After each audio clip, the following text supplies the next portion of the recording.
JK செய்திகளின் இரவு நேர பிரதான செய்திகள்.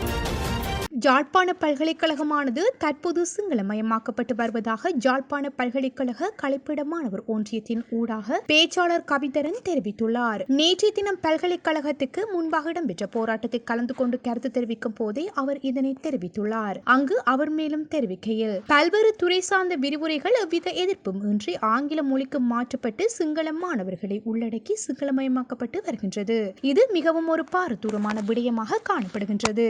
யாழ்ப்பாண பல்கலைக்கழகம் என்பது தமிழர்களுடைய ஒரு மரபுரிமை சின்னம், தமிழர்களின் போராட்டத்தின் ஒரு அடையாள சின்னம், தமிழர்களின் பண்பாட்டு ஒரு காவலரன். இப்படியான பல்கலைக்கழகத்தில் மேற்குறித்த மோசமான செயற்பாடுகளிடமிருந்து மாற்றம் வேண்டும் என்று கூறி ஆட்சிக்கு வந்த இந்த அரசாங்கம் மாணவர்கள் மீது காட்டுகின்ற மாற்றம் இதுதானா? முன்னைய அரசாங்கத்துக்கும் இந்த அரசாங்கத்துக்கும் என்ன வித்தியாசம் இருக்கின்றது என்று அவர் குறிப்பிட்டுள்ளார்.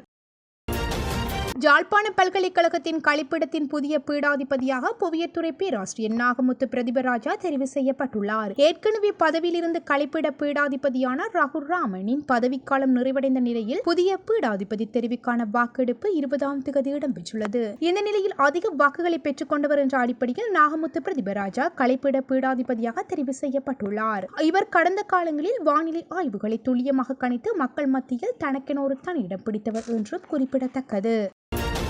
இலங்கையில் எரிபொருள் நெருக்கடி நிலவும் நிலையில் சட்டவிரோதமான முறையில் எரிபொருளை பயன்படுத்திய மூவர் கைது செய்யப்பட்டுள்ளதாக தகவல்கள் வெளியாகியுள்ளது. அதன்படி சட்டவிரோதமான முறையில் எரிபொருளை வைத்திருந்தமை, விற்பனை செய்தமை மற்றும் போக்குவரத்து செய்தமை தொடர்பில் 3 வெவ்வேறு சம்பவங்களுடன் தொடர்புடைய மூவரை இவ்வாறு கைது செய்யப்பட்டுள்ளனர். நேற்று முன்தினம் மாலை ஹங்வெல்ல, களுத்துறை வடக்கு மற்றும் கொட்டாஞ்சேனை ஆகிய போலீஸ் பிரிவுகளில் வைத்தே இவர்கள் கைது செய்யப்பட்டுள்ளதாக தெரிவிக்கப்பட்டுள்ளது.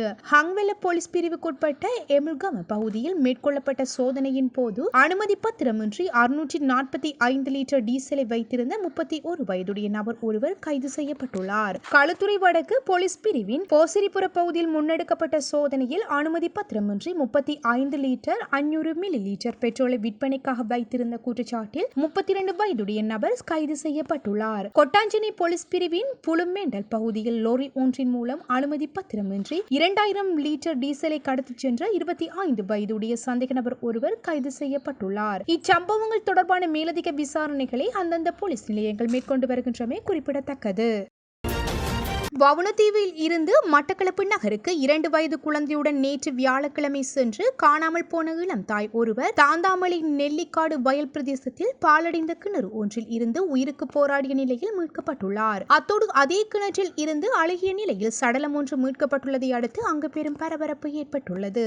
சம்பவம் தொடர்பில் மேலும் தெரிய வருகையில், வவுணதீவு போலீஸ் பிரிவில் உள்ள கொத்தியாவள பகுதியைச் சேர்ந்த 27 வயதுடைய இளம் தாய் ஒருவர் அவரது 2.5 வயது குழந்தைக்கு ஏற்பட்ட காய்ச்சலுக்கு மருந்து எடுப்பதற்காக வியாழக்கிழமை காலையில் வீட்டிலிருந்து மட்டக்களப்பு போதனா வைத்தியசாலைக்கு புறப்பட்ட நிலையில் இரவாகியும் வீடு திரும்பாததை அடுத்து உறவினர்கள் அவரை தேடி வந்ததுடன் வவுணதீவு போலீஸ் பிரிவில் முறைப்பாடும் செய்திருந்தனர். இந்த நிலையில் சம்பவ தினமான வெள்ளிக்கிழமை காலை கொக்கட்டிச்சோலை போலீஸ் பிரிவில் உள்ள தாந்தாமலை நெல்லிக்காடு பகுதியில் மாட்டுப்பட்டியலில் பால் எடுப்பதற்காக சிலர் சென்று கொண்டிருந்த போது அந்த பகுதியில் பிரதேசத்தில் உள்ள பாலடைந்த கிணறு ஒன்றில் இருந்து அலறல் சத்தம் கேட்டுள்ளது.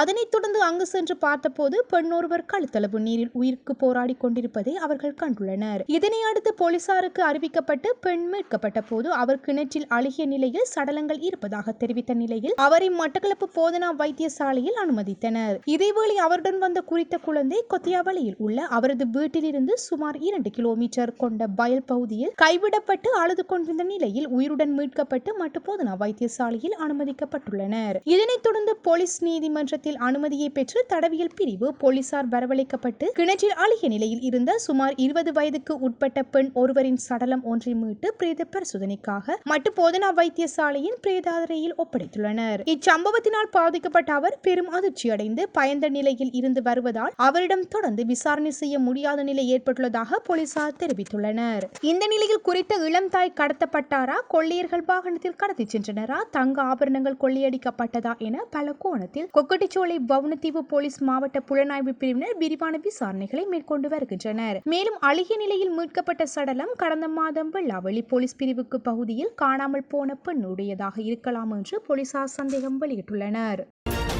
உலக நாடுகள் எரிபொருள் விலை அதிகரிப்பு குறித்து முடிவெடுத்துள்ளதாகவும் ஏறத்தாழ 6% முதல் 50% வரை எண்ணெய் விலை அதிகரித்துள்ள நிலையில் எமது நாட்டின் 8% மாத்திரமே அதிகரித்துள்ளதாக ஜனாதிபதி அனுரகுமார திசாநாயக்க தெரிவித்துள்ளார். மத்திய கிழக்கில் நிலவும் நெருக்கடி நிலைமையால் உலக சந்தையில் மசகு எண்ணெய் விலை அதிகரித்துள்ளமை மற்றும் ஏனைய நாடுகளில் எரிபொருள் விலை உயர்ந்துள்ளமை தொடர்பில் ஜனாதிபதி நேற்றைய முன்தினம் நாடாளுமன்றத்தில் விளக்கமளித்த போதே அவர் இவ்வாறு குறிப்பிட்டிருந்தார். இதுகுறித்து ஜனாதிபதி மேலும் தெரிவிக்கையில், மார்ச் மாதம் 24-25 தேதியில் 9000 மெட்ரிக் டன் மசகு எண்ணெய் ஏற்றிய கப்பல் ஒன்று எமக்கு மசகு எண்ணெய் குஜராத் துறைமுகத்தில் இருந்தே வருகின்றது. ஆனால் அத்துறைமுகத்துக்கு நேர்ந்த விபத்தை நீங்கள் அறிவீர்கள். இதற்கமைய மார்ச் 5 தேதி நாம் ஒரு டெண்டர் கோரினோம். இது இந்த 17 தேதி திறக்கப்பட்டது. டீசல், பெட்ரோல், எண்ணெய், ஜெட் A1 மற்றும் 2 மசகு எண்ணெய் கப்பலுக்காக இந்த டெண்டர் கோரப்பட்டிருந்தது. அதன்படி ஏப்ரல் 6-7 தேதிகளில் டீசல் கப்பலும், ஏப்ரல் 16-17 தேதிகளில் பெட்ரோல் கப்பலும், ஏப்ரல் 12-13 தேதிகளில் மசகு எண்ணெய் கப்பலும், ஏப்ரல் 10-11 தேதிகளில் விமானங்களுக்கான ஜெட் A1 கப்பல் வருவதற்கு டெண்டர்கள் வழங்கப்பட்டுள்ளது. உலக சந்தையில் $1 எண்ணெய் விலை அதிகரித்ததால் எமது நாட்டில் எண்ணெய் விலை $2 அதிகரிக்கும். இதுவே விலை சூத்திரமாகும். டாலருக்கு நிகரான ரூபாயின் வீழ்ச்சி காரணமல்ல. உலக சந்தையில் எரிபொருள் விலை அதிகரிப்பு எமக்கு பாதிப்பை ஏற்படுத்தியுள்ளது. உலகம் முழுவதும் உள்ள நாடுகளின் எரிபொருள் விலை அதிகரிப்பு குறித்து முடிவெடுத்துள்ளனர். ஏறத்தாழ 6% முதல் 50% வரை எண்ணெய் விலை அதிகரித்துள்ளது. எமது நாட்டில் நாம் 8% மாத்திரமே அதிகரித்துள்ளோம். ஆனால் உலகில் 49% வரை அதிகரிப்பு ஏற்பட்டுள்ளது. 57% எரிபொருளை பெட்ரோலிய கூட்டுத்தாபனம் வழங்குகின்றது. கூட்டுத்தாபனம் மாத்திரம் இருந்திருந்தால் ஒரு நேரத்தில் நட்டமடைந்து மறுநேரம் லாபம் ஈட்டி இதனை முகாமைத்துவம் செய்திருக்கலாம். ஆனால் 43% தனியார் துறையிடம் உள்ளது. தற்போதைய சந்தை விலை வழங்கப்படாவிட்டால் எரிபொருள் இறக்குமதி செய்ய போவதில்லை என அவர்கள் கூறுகின்றனர். அது நியாயமானது. அவர்களின் கணக்கீட்டின்படி ஒரு கப்பல் மூலம் அவர்களுக்கு $55 மில்லியன் நட்டம் ஏற்படுகின்றது. இவ்வளவு பெரிய நட்டத்தில் யாரும் எண்ணெயை கொண்டு வர மாட்டார்கள்.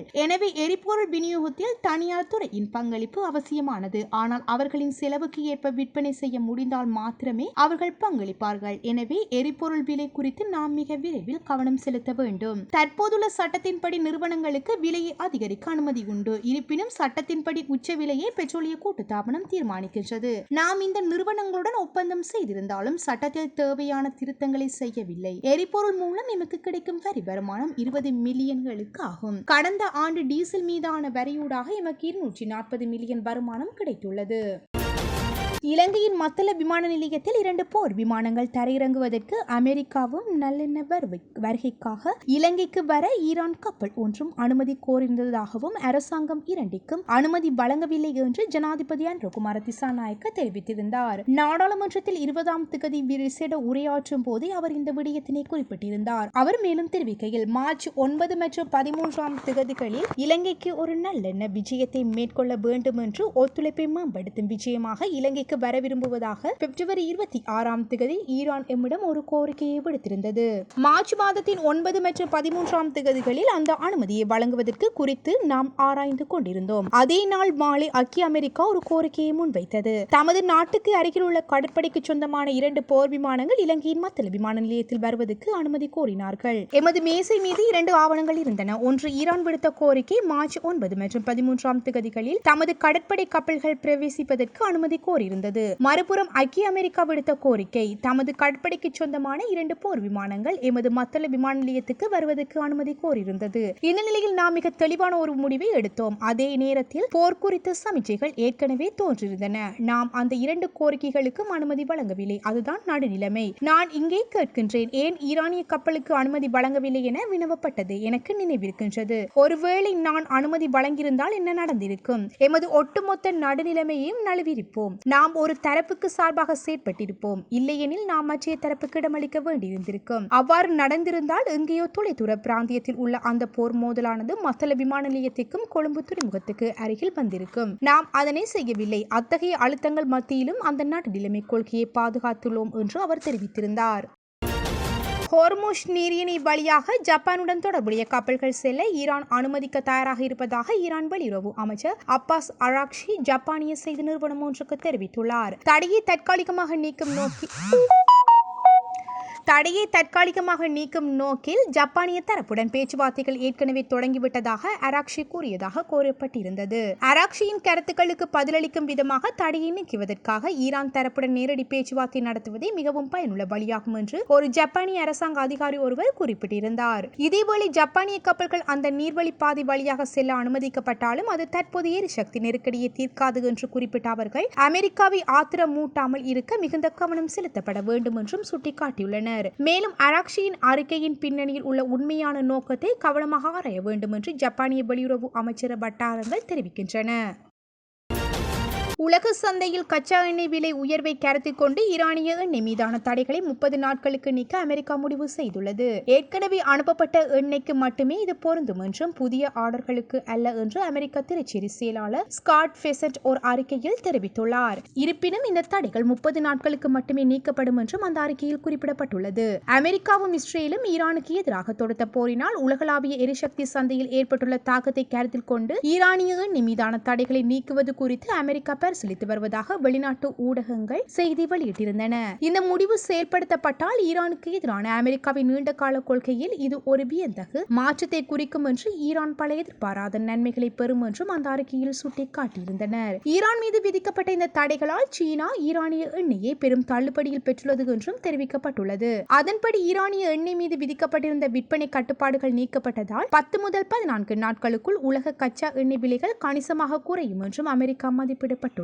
மேலும் அமெரிக்கா சமீபத்தில் ரஷ்யா எண்ணெய் மீது விதிக்கப்பட்டிருந்த பல தடைகளை நீக்கியுள்ளமையும் குறிப்பிடத்தக்கது.